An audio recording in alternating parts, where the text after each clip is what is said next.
দেশে ফিরে শেখ হাসিনার আত্মসমর্পণের খবরে রাজনীতিতে শুরু হয়েছে নতুন উত্তেজনা। এতদিন তিনি মুখে দেশে ফেরার কথা বললেও সেটিকে রাজনৈতিক স্টানবাজি বলে উড়িয়ে দিচ্ছিলেন বিরোধী নেতারা। এবার রয়টার্সকে দেওয়া এক সাক্ষাৎকারে সরাসরি আত্মসমর্পণের কথা বলেছেন তিনি। শুক্রবার প্রকাশিত এই সাক্ষাৎকারে শেখ হাসিনা নেতাকর্মীদের সাথে নিয়ে আত্মসমর্পণের পরিকল্পনার কথা জানিয়েছেন। আত্মসমর্পণ প্রসঙ্গে এই প্রথম মুখ খুললেন বলেই এবার তার দেশে ফেরার প্রসঙ্গ গুরুত্ব পাচ্ছে।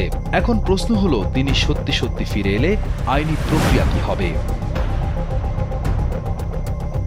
2024 সালের 5 আগস্ট ক্ষমতাচ্যুত হয়ে দেশ ছাড়ার পর এই প্রথম কোনো আন্তর্জাতিক গণমাধ্যমকে সরাসরি সাক্ষাৎকার দিলেন 78 বছর বয়সী শেখ হাসিনা। এর আগে তিনি লিখিতভাবে বিভিন্ন গণমাধ্যমের প্রশ্নের উত্তর দিলেও সরাসরি সাক্ষাৎকার দেননি। এর আগে এনডিটিভিকে দেওয়া এক সাক্ষাৎকারে এবছর দেশে ফেরার ইচ্ছার কথা বলেছিলেন, তবে এবারই প্রথম ডিসেম্বরকে সম্ভাব্য সময় হিসেবে উল্লেখ করলেন।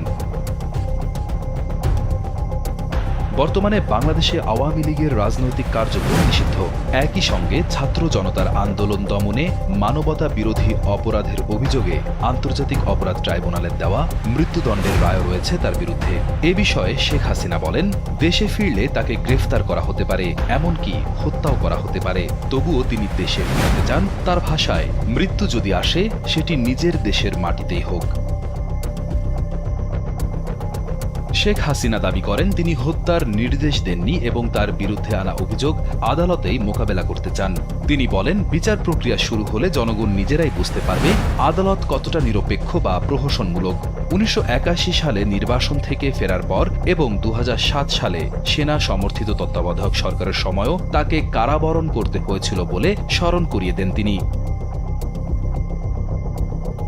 সাক্ষাৎকারে তিনি আরও বলেন, আওয়ামী লীগের প্রায় সব নেতাকর্মীর বিরুদ্ধে মামলা হয়েছে এবং অনেকে আত্মগোপনে রয়েছেন। তাদের উদ্দেশ্যে তিনি বলেন, একদিন সবাই দেশে ফিরে আদালতে আত্মসমর্পণ করবেন। একই সঙ্গে জানান, আওয়ামী লীগের উপর নিষেধাজ্ঞা থাকা সত্ত্বেও দল পুনর্গঠনের লক্ষ্যে 300 সংসদীয় আসনের মধ্যে 125টি আসনের নেতাদের সঙ্গে অনলাইনে বৈঠক করেছেন। তার দাবি, কোনো গোপন সমঝোতা নয়, গণতন্ত্র, ভোটাধিকার এবং ন্যায় বিচারের প্রশ্নেই তিনি দেশে ফিরতে চান।